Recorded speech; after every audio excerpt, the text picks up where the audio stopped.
Recently, I've been playing a lot of the Pokemon TCG. I've been hit with a fever, and the only prescription is a children's card game. I will admit, I want to be more of a VGC player, but with Pokemon Champions still on the horizon, I figured I'd take a step back and play the TCG until it comes out. And I gotta say, it's been great. I've gotten to hang out with friends and be more social, as opposed to sitting in front of my computer playing Pokemon Showdown for 6 hours every night. I usually go to a local league night about once or twice a week whenever I can, but since November 2025, I've been in full swing going to cups and challenges as often as possible. I actually managed to top cut 2 different cups with Chien-Pao EX, which was actually the first ever deck I played with when I got into the TCG a few years ago. I wanted to bring this wonderful deck to the Toronto 2026 Regional Championships that was happening in January. The only problem was that the deck felt inconsistent and outpaced by most of the meta decks in the format, like Goldango EX, Gardevoir EX, and Dragapult EX. I needed to play a better deck at Toronto if I wanted a chance to do well. Enter Raging Bolt. Now, Raging Bolt is a deck that has been around for a while in the current standard legal format, but it's kind of fallen to the wayside by the aforementioned meta decks. A friend of mine, Dino, had been placing pretty well at local cups and challenges with his Raging Bolt deck list, so I did what any normal and desperate friend would do, and I asked him for his deck list so I could try it out, see if I liked it. And let me tell you something, folks. This deck was just a better Chien-Pao. Now let me do a quick rundown of this beautiful beast of a deck. Bolt has an attack, Bellowing Thunder, that can do 70 damage for each energy discarded from all of your Pokemon. The best part is, it has the necessary support to repeatedly do this over the course of a game, or even a best of 3 set. Now here, we have Tealamask Ogerpon EX, that can use its ability to accelerate grass energy and draw you an extra card each turn.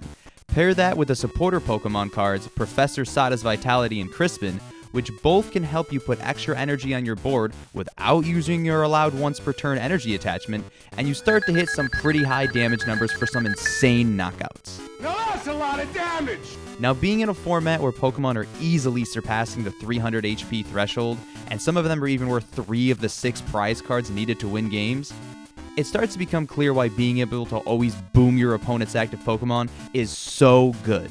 But Raging Bolt EX isn't the only attacker in the deck. Hell, it's not even the only Raging Bolt in the deck. Meet Baby Raging Bolt. A 130 HP single prize attacker that can snipe Pokemon off of your opponent's bench with its Thunderburst Storm attack and prevent them from setting up their board state.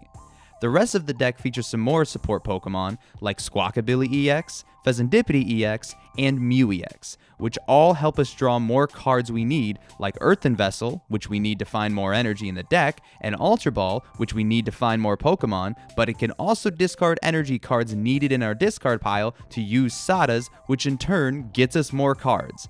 It's truly a win-win. So with a new deck needing to be tested and Toronto Regionals only a week away, I figured the best place to test if I could actually properly pilot the deck or not would be a local League Cup. What could possibly go wrong? So, the format of the tournament is 5 best-of-1 Swiss rounds, with the top 8 advancing to a best-of-3 elimination style bracket to determine a winner. Side note, each Play Pokemon store that runs sanctioned events can only run 1 Pokemon League Cup per quarter, which equates to once every 3 months. And for each of these quarterly cups, the Pokemon Company gives the stores special play mats that can only be found at these events. This quarter's cup prize mat featured Mega Charizard X on it with a champion stamp on the bottom. And since Charizard is one of the most popular Pokemon in the world, I knew some folks would be pulling out extra stops to claim a trophy such as this.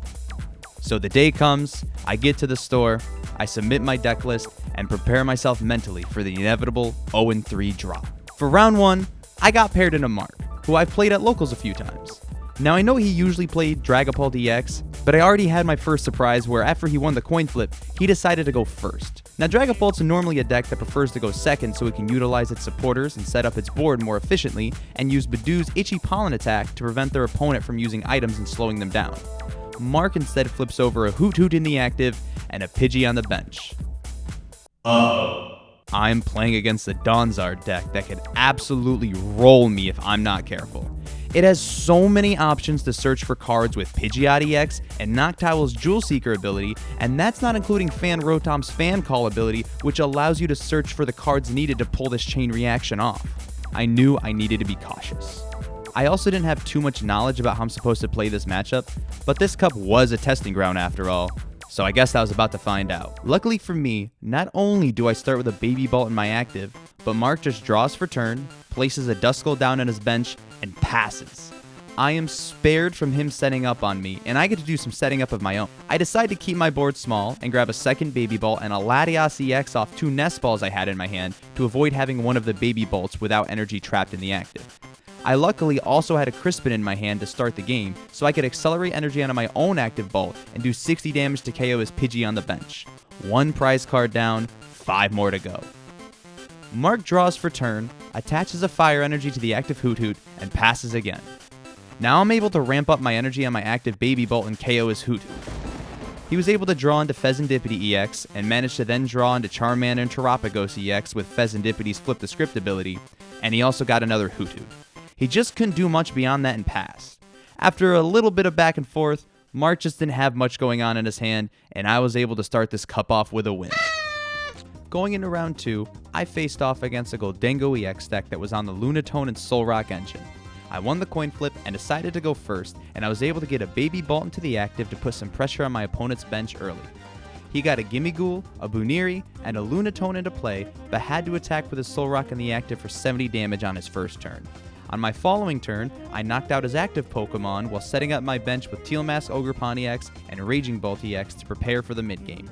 He was then able to set up another Gimmighoul and established a Goldengo on his bench, which didn't do much because he didn't put it into the active and instead resorted to evolving his bench Buniri into Mega Lopunny. He then switches active Pokemon out with Mega Lopunny and KOs my Baby Bolt for 230 damage with its Gale Thrust attack, which does more damage if it moved into the active spot the turn it attacks. This turned out to be a blessing in disguise, as I was able to draw into the necessary cards to return knockout his Lopunny for 350 damage, putting me down to 2 prize cards left. He then returned the knockout with Goldengo's Make It Rain attack on my active Big Bolt to put the game at 2 to 3 prizes. I was then able to secure the win with Asada's Vitality Energy Acceleration, which let me draw 3 cards, and one of them was Prime Catcher, which I was able to use to put his Pheasantipity in the active to knock it out for the game. I was 2-0 and getting lucky so far on this cup run. Heading into the next round, I got paired into an N Zoroark EX deck. I wasn't too familiar with how the deck runs because I know it has different builds, so I was anticipating myself to take an approach of caution. Now luckily, my opponent had a very slow start establishing Zoras on the board and couldn't really get any attacks off early. Now I was able to squawk and seize my way into a great starting hand, which let me set up 2 Ogerpons, 2 Raging Bolt EXs, and a Baby Bolt after placing an Area 0 Underdepth Stadium down. My opponent was able to get an N Zoroark into the active, but by then, I was ahead by 4 prizes, and I was able to finish off his active Pokemon with Tealmask Ogerpon hitting for weakness.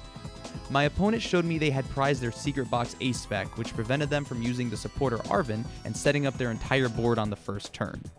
That was brutal to see, but with how my opponent played, if they did have Secret Box access, I'm not too sure I could have won that game with how I was drawing. Now thankfully, we take those, so GG's go next. Heading into round 4, there were only 4 people left undefeated at 3-0. When my opponent and I sat down, they asked me if I was willing to ID or intentionally draw the game. I realized that doing so would likely guarantee me getting into Top Cut, since even if I lost my next round, a 3-1-1 record would be good enough for a top 8 berth. I agreed and spent the next 30 minutes eating some snacks and hydrating. Speaking of hydration, that brings me to today's sponsor. Nobody. I'm not a sponsored channel. But, if somebody does want to sponsor me, I'm not against taking money for shilling out. I got bills to pay too, but back to the video. For the 5th and final round of Swiss, I got paired into the only undefeated person in the tournament left, another local named Will. Now, Will is a very good player, and it's a general consensus that he's a top 5 player in the Buffalo area. We decided to play our game out since regardless of a win, loss, or draw for either of us, it seemed clear we were both more than probably going to make top cut. Will won the coin flip and decided to go first, which made sense because he was piloting another Donzard deck, which is very strong when it goes first. He managed to start with Fan Rotom in the active and get 2 Hoot Hoots and a Noctowl in hand after using the Fan Call ability. He also managed to get a Terapagos EX into the active and set up a Charmander and a Pidgey on his board. It was not looking good for me on my first turn. I was able to use Crispin to put 2 energies on a Baby Bolt and KO his Pidgey, but that just opened the floodgates for him to absolutely wreck my board. He was able to take the first 2 prize knockout on a Raging Bolt EX, and from then on, I was just playing from behind in prizes and in board state. Eventually, Will put me out of my misery and was able to use Boss's orders to KO my Ogerpon EX off the bench for the game. I knew that if I saw him in top cut, I needed to not only play better, but hope his start wouldn't be as dominant the next time. Round 5 finished with a fair amount of IDs, and thankfully for me, I made top cut as the 3rd seed with a 3-1-1 record and a 71% opponent's resistance, which is pretty insane because every opponent I got paired into between rounds 2 to 5 made top cut. It looked like I had to get ready for some rematches. Now with top cut on the horizon, I realized something very important. This was do or die. If I lose, tournament's over. I do get a best of 3 opportunity to win games, but the problem was I wasn't very good at playing best of 3. Would I crack under pressure, or would this pressure make diamonds? Guess there's only one way to find out. For the first round of top cut, I had another run-in with my round 3 opponent and their End Zoroark EX deck. Now admittedly, I did get lucky the first meeting, and I did not think this would be a cakewalk in any capacity. In game 1, I won the coin flip and decided to go first. I was able to set up my board after a Squawk and Seize, but I didn't get as many Pokemon on my bench as I'd like to. I only had a Baby Bolt in the active with an energy on it and an Ogerpon EX on the bench, but that was about it. On my opponent's first turn, however, they were able to use Arven to get Secret Box and an Air Balloon, and then they used Secret Box to grab a TM Evo and more to set up for their next turn. And they also managed to have 2 End Zoroarks on their first turn after using TM Evo on 2 End Zoras on the bench. Now I knew if I could KO one of the Zoroarks, I could potentially take a lead that they couldn't come back from.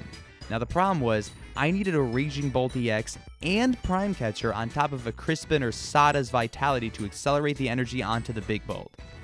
I can't say I whiffed because that's a lot to ask out of a top deck draw and a Teal Dance. I was able to KO my opponent's active Zora, but that was all for now. My opponent began dinging my Pokemon with Zoroark, which was copying End's Reshiram's attacks while I struggled to keep up the prize trade.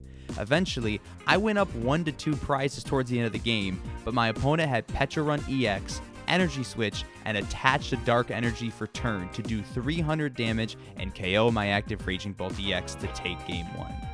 At this point in my appearances at local cups, I had yet to win a best of 3 match in Top Cut or Swiss. I knew I had to lock in if I wanted any chance of victory. Game 2, however, starts off great for me. I'm able to set up my board with just about everything I need to get going.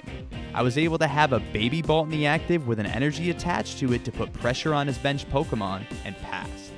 My opponent plays Arven to start again, but doesn't grab Secret Box? Either they have it in hand or it's prized. Thankfully for me, it was most definitely prized since they didn't play it at all on their first turn and were only able to set up a couple of Zoras on the bench and pass with a Monkey Door in the active. They even whiffed an energy attachment for the TM Evo play. This was my game to win. After taking out 2 Zoras in back-to-back turns and a little bit more back and forth with my opponent, they couldn't keep up with the prize exchange since I realized that Petra Run EX needed to be continuously KO'd to avoid another late game dump. They eventually realized they were too far behind in the game and scooped. On to game 3 to decide the match. In the final game, my opponent elects to go second, which was completely fine with me. I enjoyed going first in this matchup. I was able to set up my board again, and even had energy in the discard for my Sada's Vitality that was already in my hand after another Squawk and Seize. I also had a Crispin with both Big Bolt and Baby Bolt on the board, so I knew on my second turn I was going to be going full aggro and swinging for the fences. My opponent played Lily's Determination to draw into a brand new hand, but it didn't seem to help much. They played a few Zoras down and just passed. From then on, I was in complete control of the match. I was able to keep the pressure up on them, and they just couldn't draw into any of the necessary cards they needed to play the game. The writing was on the wall after I went up 4 prize cards, and after some back and forth, I pulled off my first best of 3 win at a cup. My opponent played a fantastic game and made the best of a terrible situation, so really, GG's to them, they were fantastic. Winning the first round of Top Cut really felt like getting over the hump, and I was at an all-time high in confidence heading into Top 4. Now in Top 4, I couldn't exactly call it another rematch since it was my round 4 opponent who I had ID'd with. By this time, I knew they were playing Goldango, specifically with the Lunatone and Solrock engine, same as my round 2 opponent, and they also knew I was playing Raging Bolt EX, so at least we both had an idea of what we had to do to win this set. Game 1 starts and I'm going first again. I set up my board with all the necessary pieces I need, put a Baby Bolt in the active to avoid letting a 2-prizer take unnecessary damage, and also put pressure on my opponent's bench. Their turn, they just draw, attach a fighting energy to their lone Lunatone, and pass. Holy smokes. My opponent proceeds to ask me if I had game in hand, but surprisingly, I didn't. I expected to spread my energy around a little more this game and just didn't have the pieces to win on my second turn. I decided to set up my board even more, and to my appreciation on their next turn, they just attach to the active again and swing for 50 damage. Now turn 3, I absolutely had the knockout ready, and I went to game 2 up 1-0 early in the set and only one more win away from being in the Cup Finals. In game 2, my opponent had much better luck since they were able to set up multiple Gimme Ghouls, a Buniri, and also had Lunatone and Solrock available to them. I was able to take out their active Solrock on my second turn, but a Goldango return KO with a Prime Catcher play on my bench Raging Bolt EX set me back a bit. Now using Sada's Vitality and a couple of Teal Dances, I'm able to return the knockout and go up 3 to 4 prizes. My opponent sets a Fez down on the bench to use Flip the Script and draw 3 cards. They manage to draw into Superior Energy Retrieval and then follow up with a knockout on my only Raging Bolt EX left in play. On my next turn, I benched a Koraidon, which hasn't been a factor in this cup until now. Koraidon can do 180 damage for 2 colorless energy with Unrelenting Onslaught if an ancient Pokemon used an attack my last turn. This would allow me to knock out Fez since it's weak to fighting type and leave a 1-prizer in the active to avoid giving up the last 2 prize cards with an EX in the active. Unfortunately for me, I whiffed on getting Prime Catcher to pull this sequence off, and I ended up having to use Nest Ball to grab a Raging Bolt, put it on the bench, use Crispin to get 2 energy onto it, use Latias EX's ability to get it into the active with a free retreat cost, and return the knockout on their last Goldango in play. On the next turn, they evolve Buniri into Mega Lopunny, attach an energy, and switch it into the active to KO an Ogerpon off the bench with a boss's orders. I misplayed that game a little by leaving the Buniri alone for so long, but I still have one more game left to close it out. In Game 3 of this penultimate round, my opponent and I set up similarly to Game 2. Only this time, I got Koraidon out much sooner to put pressure on any Fez or Lopunny shenanigans early. I'm also able to start the game off with a 1-for-1 prize trade where I was able to use Thunderburst Storm on Baby Bolt to knock out a Gimme Ghoul on their bench, and they had no choice but to return the knockout with their Goldango EX. This is exactly what I wanted to see, because I was able to use Big Bolt EX to return the knockout on their Goldango to go up 3 to 5 prizes. My opponent then matched my 2-prize KO, and I'm able to gust up through Buniri and knock it out before it becomes a problem. They return with a Make It Rain KO on a Raging Bolt EX to put the prizes at 2 to 1 in their favor. Thankfully, I only needed 2 more energy on my last Bolt EX, and I had it in hand with a Crispin, which allowed me to take the 2 final prizes for the game. Now that set was really back and forth, and my opponent deserves all the kudos, especially after bouncing back from that horrid Game 1 start. I'm not sure I could have done the same as them. Now at this point, I am 1 round away from claiming my first ever cup win, and the only person standing between me and that goal is the only person who beat me today, Will. Yeah, it's rewind time.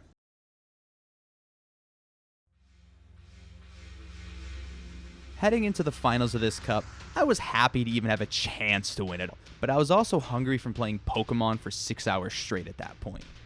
On top of playing against one of the best players around and a deck that can steamroll me if I'm not careful, I had a Sisyphean task ahead of me. Now thankfully, I won the coin flip, which is crucial if I wanted a chance to win this set, and I decided to go first to get an extra turn of setup for myself.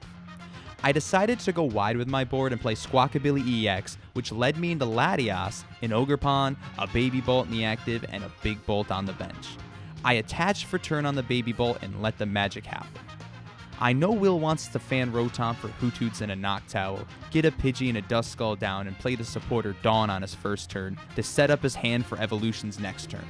And since he knows I don't run any hand disruption, I have to play perfectly to win this game. I get some energy accelerated to the board with Crispin and an Earthen Vessel, and use Baby Bolt to snipe his Pidgey to avoid dealing with Pidgeot EX later in the game. Now I already knew how his next turn would play out with his Noctowl's Jewel Seeker ability after getting a Terapagos on the bench to search for the cards he needed to start taking prizes. He also plays down the Stadium Area 0 Underdepths, which allows both of us to have up to 8 bench Pokemon since we both have a required Terra Pokemon in play. Eventually, he uses Boss's orders to gust up an Ogerpon to KO it with Terapagos. Now I'm down 5 to 4 prizes early, but I knew this would happen. I just had to avoid allowing him to put me to 2 prizes with a Dusknoir or Dusclops play, because then the supporter Brrrrr would allow him to take a potential 3 to 4 prize turn if I'm not careful, since Brrrrr allows you to take an extra prize card if your opponent is at exactly 2 prize cards and you knock out their active Pokemon with a Terra Pokemon's attack. I set up a Raging Bolt and return a KO on his Terapagos to put the prizes at 3 to 4. These next 2 turns are pivotal if I want to have a chance to win this game. Now Will sets up his Charizard EX, benches another Pidgey, and KOs my Raging Bolt EX. I am now down 3 to 2 prizes and I have to make the best decision possible here. Instead, I make a misplay that could cost me the game. Now what I should have done was Prime Catcher KO his Pheasantipity and use Crispin to put 2 energies on my Koraidon to not only go down to 1 prize card, but also avoid a Brrrrr or Dusknoir play. This would also prevent him from drawing more cards, and since he doesn't have any more Hoothoots in play, he would need to get Pidgeot EX and a rare candy if he didn't already have the cards needed to win in his hand. Instead, I Prime Catchered up his Fan Rotom to stick it in the active, and then I use Baby Bolt's Thunderburst Storm Attack to knock out his only Duskull on the bench to prevent 2 Pokemon from being knocked out next turn after a Dusknoir Rare Candy Curse Blast play. Now what I failed to realize here is since I was now at 2 to 2 prizes, all he would need is Brrrrr and an Energy to Retreat Fan Rotom to knock out my Koraidon for 2 prizes. Will plays a Nest Ball to thin his deck out and tells me he only needs one of 4 cards left in his 12 card deck to win. Either one of his 3 rare candies or his Brrrrr. He uses Pheasantipity's Flip the Script ability and I hold my breath. He draws 1, 2, 3 cards and shakes his head. He didn't get any of the cards he needed to win that turn. He retreats Fan Rotom out of the active after attaching an energy to it and puts Charizard back in the active to knock out Koraidon. I'm able to get 2 more Grass Energy on an Ogerpon that already had 1 Grass Energy on it to attack Charizard for weakness and win game 1. Will showed me that his last prize card was his Ace Spec Prime Catcher, which, if he didn't prize it, I likely would have lost game 1. Sometimes it's better to be lucky than good. Game 2, he decides to go first, and boy oh boy, his first turn was magnificent. He managed to get every single Pokemon he needed on the bench without using a supporter. He had Fan Rotom, a Pidgey, 2 Hoothoots, a Duskull, and a Charmander. My first turn was fine after another Squawk and Seize, and I was able to use Crispin to put 2 energy on a Baby Bolt and KO his Pidgey on the bench. The next turn played out a lot like game 1, except not only did he KO a Raging Bolt EX, he was also able to set up his hand perfectly. I knocked out his Terapagos, putting myself at 3 prizes, and here's where the magic happened. We were at 3 to 4 prize card difference, and he Rare Candy evolved the Duskull into Dusknoir and used this ability to put 13 damage counters on my bench Baby Bolt to KO it. Now I was up 2 to 3 prizes. Uh-oh, this was not where I wanted to be right now. He then prime catchered up my Squawkabilly off the bench and KO'd it with Terapagos to take 3 prizes after using a Brrrrr. I misplayed because I had a chance to bum my Area 0 on my last turn, and it would have allowed me to pick up Squawkabilly EX and my baby Raging Bolt to deny him a 4 prize turn, since when Area 0 gets discarded, if you have more than the allowed 5 bench Pokemon, you must discard Pokemon off your bench until you have no more than 5 Pokemon. It's good to recognize when you miss a strategic line, but it's better to notice it before you miss the opportunity to take it. It is what it is, and now it all comes down to yet another Game 3. Can I overcome my opponent, or will the pressure break me? So here we are, Game 3 of a Cup Finals, everything on the line. $80 store credit, a Charizard mat, and bragging rights. I choose to go first in Game 3, and I want to let it all hang loose. I start with a Nest Ball to grab Squawkabilly, which thankfully wasn't prized because my hand was not great, and if I didn't have Squawkabilly to start off with a Squawk and Seize, I probably never even get to play this game and just concede. Now after that Squawk and Seize, I'm able to set up the usual Baby Bolt in the active with an Ogerpon on the bench for draw support, and this time I decide to hold a Raging Bolt EX in my hand to avoid letting it go down early. Will starts with a Hoot Hoot in the active and a Pidgey on the bench.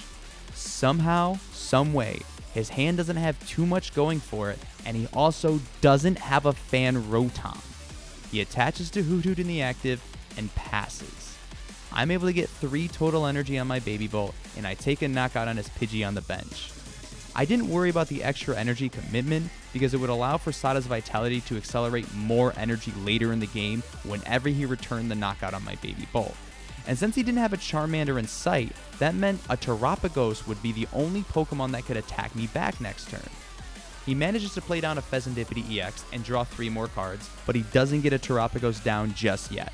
He does get 2 Charmanders and a Duskull on the bench with Buddy Buddy Puffin and a Nest Ball, and then retreats into Duskull and passes. I don't take the bait, and I knock out one of his Charmanders on the bench to go up 4 to 6 prizes. Now this is an ideal start, but I am not out of the woods yet. With his Duskull in the active, he needs to commit energy to retreat it, but instead evolves it with Rare Candy and uses Dusknoir's Curse Blast ability to put damage counters on my active Baby Bolt to knock it out, which gave me a 3 to 5 prize card lead. Doing this would then allow him to get 2 energy on Charizard using its ability after he evolves, and then 1 more on his newly benched Terapagos, and then after attaching for turn, he had 2 total energy on Terapagos and Charizard. He used Counter Catcher to gust up a Raging Bolt EX on the bench and knock it out with Charizard, putting the prizes at 3 to 3 even. If I wanted to win, I had to figure something out this turn. And I had just the card to do it. Now folks, let me introduce you to a special card in this Raging Bolt deck we haven't talked about yet. Iron Leaves EX. Now its attack cost is 2 grass energy and 1 colorless, and it only does 180 damage, but its ability is what really shines in this deck. When you play it from your hand to your bench, you can switch it into the active, and if you do, you can move as many energy cards as you like from your other Pokemon to Iron Leaves. And since Teal Mask Ogerpon lets you accelerate grass energy to it, it's not unreasonable to have the required energy to attack already available on the board. Iron Leaves had been waiting in the wings for this exact moment. And for those of you paying attention, Charizard EX is weak to grass types, meaning Iron Leaves will do 360 total damage for the knockout. And that's exactly what I did. This put me at a 1 to 3 prize card lead with energy on a Raging Bolt EX, and the rest of my bench good to go to return a knockout on his Terapagos if needed. And Will can't use a Brrrr play to take an extra prize card anymore, and he also can't use any Curse Blast abilities because it would automatically lose him the game. He uses a Nest Ball to search in his deck to see what he has left. And after a moment, he stops, puts his deck down, and raises his hand for a fist bump to say GG. I don't have it. by some miracle, some lucky stroke of fate, I managed to win my first ever cup. I know it may not seem like much, but to me, it was vindicating to myself as a player, but also to my local community as a whole. And I'd also like to congratulate Will on a hell of a cup run. He played phenomenally against me, even after he made a slight misplay at the start of Game 3, which he told me about after our match. I also want to take a moment to give a huge shout out to my friend Dino, shout out my boy Dino, who made this Raging Bolt deck list that I used. I also want to shout out our local judge and player, Hannah, for running a smooth event for us, and my boy Brad for taking my victory photos for me. I sincerely appreciate everybody in the local Buffalo community, and I hope that we can all find continued success going forward. Winning this cup awakened a spirit of competitiveness I haven't felt in a very long time.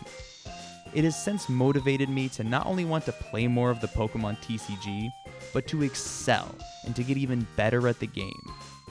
I was able to win myself a beautiful new playmat with the word champion etched into it. This was really the highest high I've ever felt playing the Pokemon TCG. Having this champion mat has shown me that it's also not only about winning, but enjoying the company of friends you make along the way. Because to me, that's what makes Pokemon so special. It's being able to support your friends in their triumphs and have joy to share when you find yourself on the podium. I hope I can replicate another cup win for myself, or at the very least, be there to congratulate the next person who does. Thank you for watching.